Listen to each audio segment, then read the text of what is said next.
about time I told you what I've been reading. Dark bleatings everyone, this is Happy Goat Horror. I'm Kaylee and today I'm talking to you about the bunch of horror books that I've read recently. Some of these I have already, one of these I've already made an entire video about, so I'm gonna just very lightly talk about that. And then there's a couple more that we will go through. So I have read quite a bit from the middle of August to now. By the time you see this video I will have read several more because I'm filming a couple of weeks ahead of time because I'm going on holiday, yay! So I have read a variety of things, and the first book I'm going to talk to you about is New Writings in Horror and the Supernatural Omnibus, edited by David A. Sutton. So this is an anthology and an omnibus. So David A. Sutton edited two anthologies, New Writings in Horror and the Supernatural, volumes 1 and 2, quite some time ago now. You will find authors in there that range from like people I'd never read before and I'd never heard of, and then like, you know, people like the Grandmaster of Horror, Ramsey Campbell. There's a really great variety of authors in these anthologies, viewpoints, subgenres, types of stories, etc. What I really liked about this omnibus, and I'm gonna talk about it in more detail in a future video, so I'm gonna keep it real short here because it's not currently listed for sale, and when I'm talking about ARCs in particular that I've received, I like to list the sales links for you so you can actually go and check it out at the end of the video if you want to. But just overall, I gave this 4 out of 5 stars. I'm really looking forward to the actual physical book coming out, and the reason that I liked it so much is because it's an omnibus. It's kind of like, I assume, did he say this in the intro? But he's like dipped into some of the greatest stories, I think, would, in his opinion, to put this one edition together. And it's either hot on the heels of, or it's preceding something else that's exciting that's coming out. There hasn't been a New Writings in Horror and the Supernatural for some time, and I have it on good authority that there is one on its way, which also is not listed yet. But yeah, I will be talking about them likely at the start of next month, first couple of weeks of October. The next book I read that I'm not going to talk about too much because I mentioned it in a haul and I'd already read it by the time I did the whole video. And it also is not horror, but it's My Friend Anna by Rachel DeLoache Williams. It's a non-fiction, like autobiographical account of Rachel's friendship with Anna Delvey, or Anna Sorokin, or Ara Sorokina. You might have seen the show on Netflix Inventing Anna, about the young woman who pretended to be a very wealthy heiress, but actually she was Russian, and not that I don't know why nationality was so important to her, but yeah, she was just lying about being German and lying about being rich and lying about having a dad with crazy amounts of wealth and, you know, living off this crazy trust fund. And oh, my dad, you know, sends me money every month, and she's trying to set up her own foundation, and this was based on real events, and Anna Delvey scammed her way through very expensive hotel stays, ripped a bunch of people off basically, and then she tried to defraud some banks to get loans to fund this business. And so My Friend Anna is Rachel's viewpoint on all of this. It was the reason I got it because Rachel in the show version, because the show isn't based on Rachel's book, it's based on the in-depth article that a journalist wrote about Anna Delvey, and it covered the people in her life and stuff. So the depiction of Rachel in the show was the reason I wanted to get her book, is because I felt like she was probably being unfairly represented a little bit, because while there are definitely things in there that you would absolutely feel sorry for Rachel for, and you totally understand where she's coming from, she is generally depicted as kind of vapid, a bit of a taker. You know, she's quite happy to take Anna's money and gifts and things like that. And she helped the police catch her, and in the show it's kind of depicted as if like Rachel has stabbed her in the back or something, when actually she was out $60,000 or something because of her that she didn't have. But so I wanted to read her book to, because I thought maybe that would be a more fair way of judging, because that's a real life person. But I will say that after reading the book, even though it's all from Rachel's perspective, she did kind of come across in the book as, I'm a really, really, really, really good person, honest. And yeah, I did take all of these gifts, and like nothing excuses what happened to them when they went on holiday together. Nothing excuses like how things went down for Rachel. It was really bad. But yeah, she wasn't particularly likable even by her own book. And also, just as a reader, this is my critique of the book, is while the actual story and the events are really interesting, the writing meanders quite a lot. There's loads of repetition. There's loads of emphasis on various different examples over and over and over again of Anna being a bad friend and Rachel being on the receiving end of it, to the point where it really feels like Rachel is trying to hammer in that Anna was the villain of this friendship, and obviously she was. She was the criminal, defrauding everybody, manipulating everyone. Like, we didn't need it hammered home that much. But anyway, that was that. So anyone who's interested in non-fiction, I do occasionally pick up autobiographies. I'm not a huge fan of like biographies, because I prefer first-hand accounts for the people they're about. And I do know that people get ghostwriters and stuff. But yeah, so that was an interesting little one. The next book, I have made an entire video about this, which I will link in the description for you. Wait, no, I'm not going to be home to be able to link it because that video isn't live. But anyway, you'll be able to find this. It'll be in the last few videos that went up. I read a short story collection by Willow Heath called Managing and Other Lies. Yeah, Managing and Other Lies. And you might know Willow from her booktube channel, Willow Talks Books. I'm a big fan of that as well. And I'd seen Willow mentioning this collection. She usually mentions it at the end of her videos, and it was on my list for the longest time. And again, I've made an entire breakdown video of it and all the short stories and everything, so I won't talk about it much now. But I will say that I absolutely loved that book. I was so impressed with it. It was so creative, not just in the stories, what the stories are about, the storytelling, the characters, but also the style that she told each story in was completely different from the last. She used a range of structural and narrative techniques, including script pieces, text, phone calls, third person POV, first person diary style. It's just a feat. It was a feat of horror gloriousness. My own words are failing me, you can probably tell. But yes, a wonderful book. I absolutely recommend that to everybody.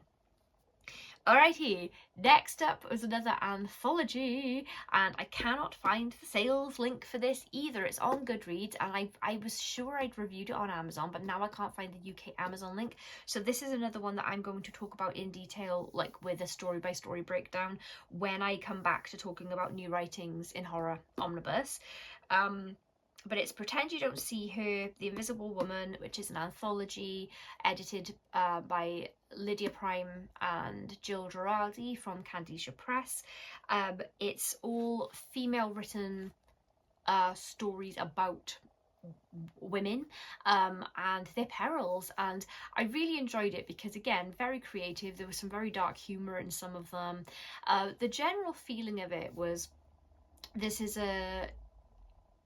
an equality-seeking feminist horror book overall, and like it's very progressive, like forward-thinking kind of ideas and authors and things like that. And then ironically, the thing that the book is really tackling is all of this ingrained old world misogynistic shit that we're all sick of. So it's a funny juxtaposition to have such a progressive project and the topic is so tired and old still. We're still being dragged through all of this stuff, but it was a fun read overall, really entertaining. I gave this 4 out of 5 stars as well. Yeah, I will get into that in more detail in another video, break down my favorite stories and whatnot, but yeah, I recommend that. And if you got the sales link, if you can find that on Amazon or through the Candy Shop Press website, I do recommend it. Okay, where is my copy of this? I actually have a physical copy of this. It's Tits and Teeth by Richmond, which is a very short little novella, about 50 or so pages. And this is a comedy horror story, which is exactly what the title implies. It's about a nudist party boat under attack from a shark. And so basically, yeah, there's a nudist party boat and they start playing games on it, and one of the games involves having to answer questions, and when you get a question wrong you have to take a step forward on the plank, and then if you reach the end and you get the last question wrong you have to jump off into the water. And that's where the trouble starts for these partygoers, because unbeknownst to them there is a murderous hungry shark circling underneath the boat, and the first person goes off and no one seems to think that anything is amiss, and then someone else goes off the plank, and then once the shark starts attacking and the people on the boat become aware that there's a shark, panic ensues, and you know, this just results in ridiculous chaos, things and people being set on fire because of accidents and panic and, you know, lack of coordination.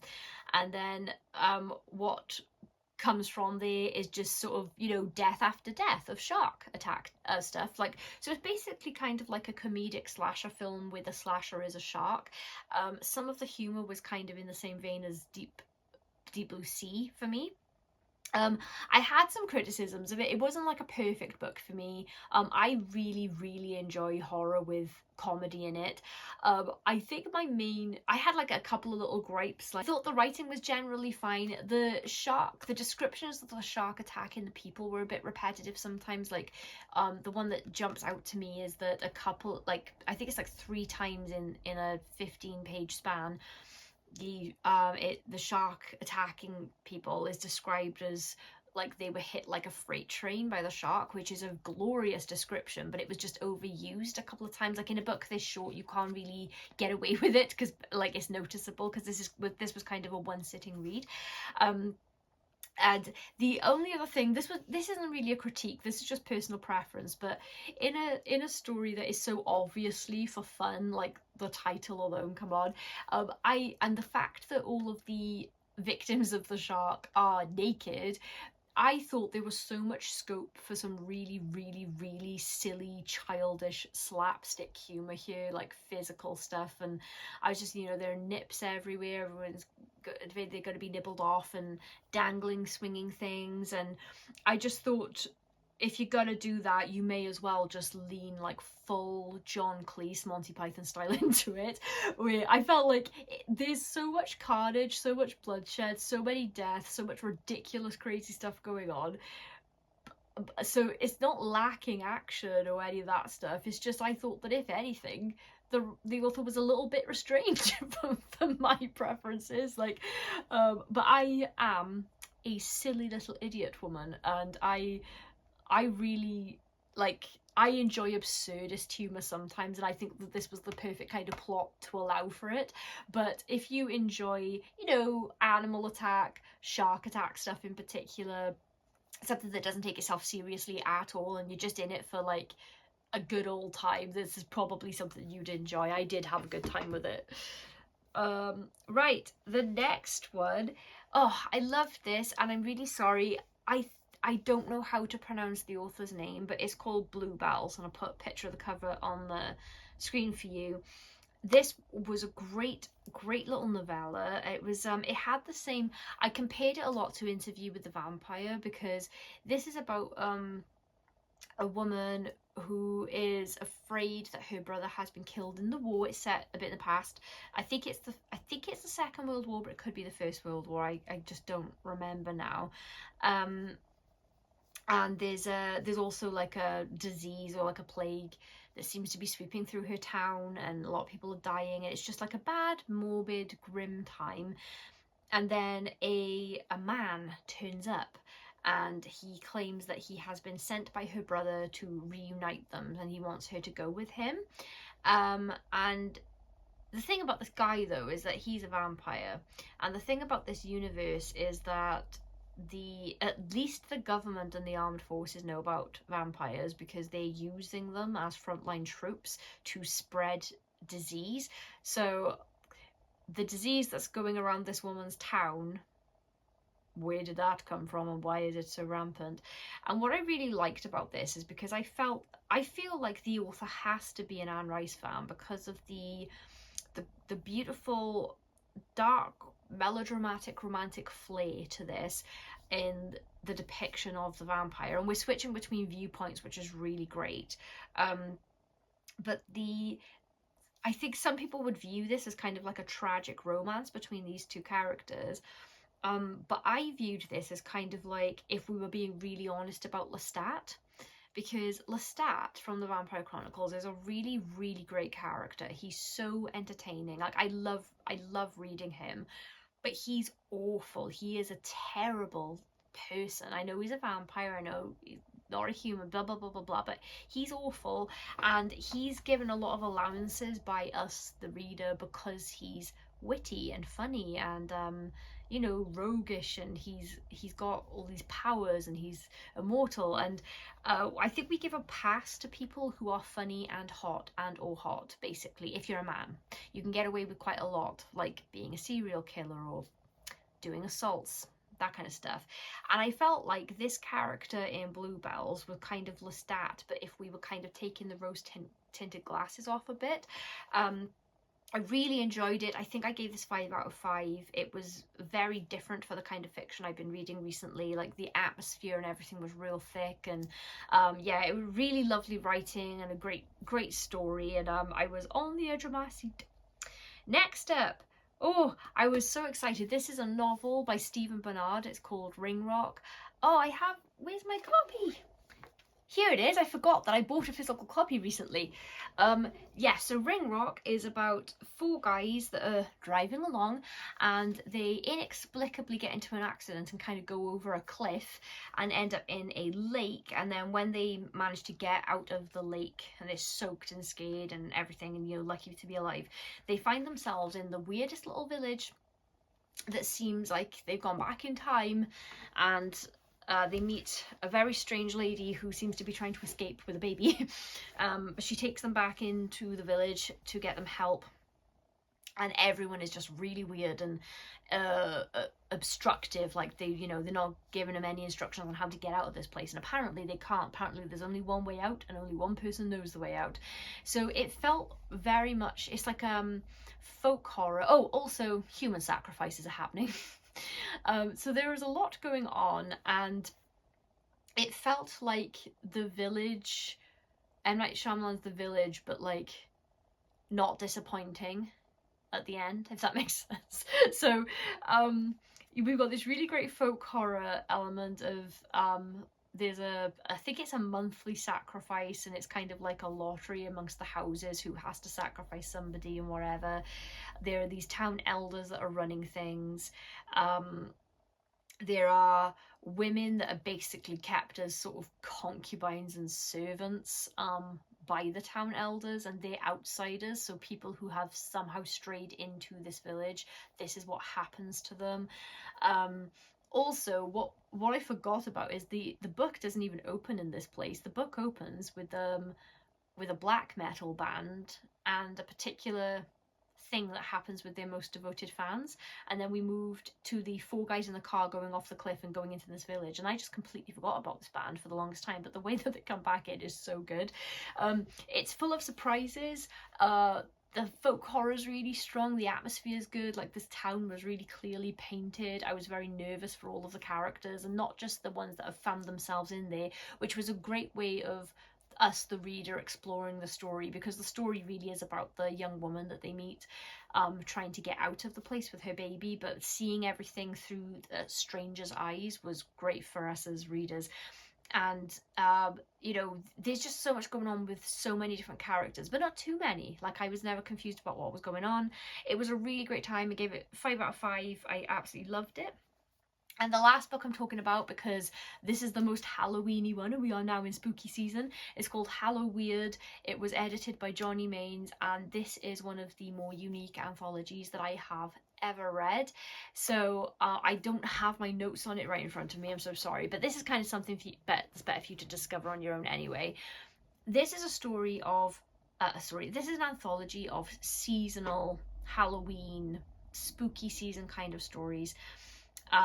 And the really unique thing about it is there's also poetry in it, and the really unique thing about it is that all of these stories are so old. We're not just talking 100 years ago, we're going back a few hundred years on a lot of them. And I found it really impressive that Johnny Mains was able to find these stories in the first place and then collect them here. If you're somebody who enjoys classic lit or classic horror lit, I would say that this is an absolute must-have. Like, you have to have this for your collection, because I went looking up, Johnny has written notes on each story preceding the stories themselves, which is really nice, but I went looking up these stories, and you cannot, I mean, maybe a couple of, I didn't look up every single one, but I kind of got the gist as I was going through looking them up. You can't find these stories in print. They like stories that just fell into obscurity somewhere, and it's through massive amounts of research on Johnny's part that he has managed to unearth them with the British Library and then and give them back to us. So we're getting horror, seasonal horror through the ages is what we're seeing, and kind of you can see like the progression of what things were scary to people in certain time periods as like reflected through the authors and what they wrote about. The stories were really fun because I realised that people don't tend to write stories like this anymore, where a lot of the stories were the scary thing was like the punchline of the story. So today when you read a short story, you're like, oh, something's amiss, and then you get an inkling about what it is, and then maybe by the end of the story, like say it's a vampire story for example, something at the end will subvert your expectations of what you're used to seeing with a vampire story. But some of these stories were written in the 1700s when this kind of horror just wasn't widely published at all. So the stories were like, oh my gosh, there's a scary face at the window, I think it's this person that lives in the house. And then at the end, the punchline is like, I saw the face and there's the person in the room with me, so whose face is that?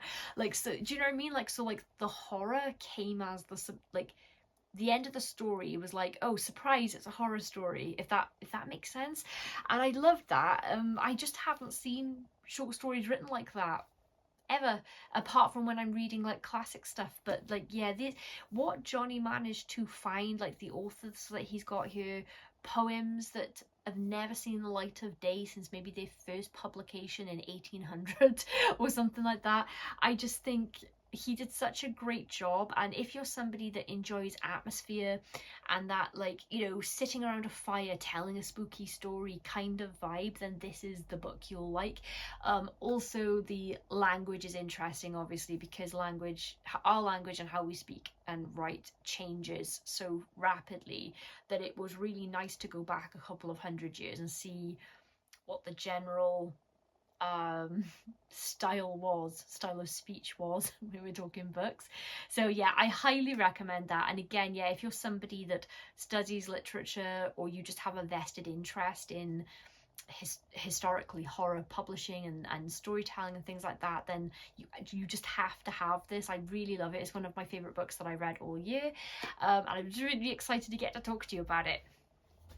Okay, I will, by the time I make my next video, I will be back home from Edgelit and from my holiday, so I will no doubt have my holiday reading list for you. Hope you're all having a lovely spooky season so far. September is always the great first month of it.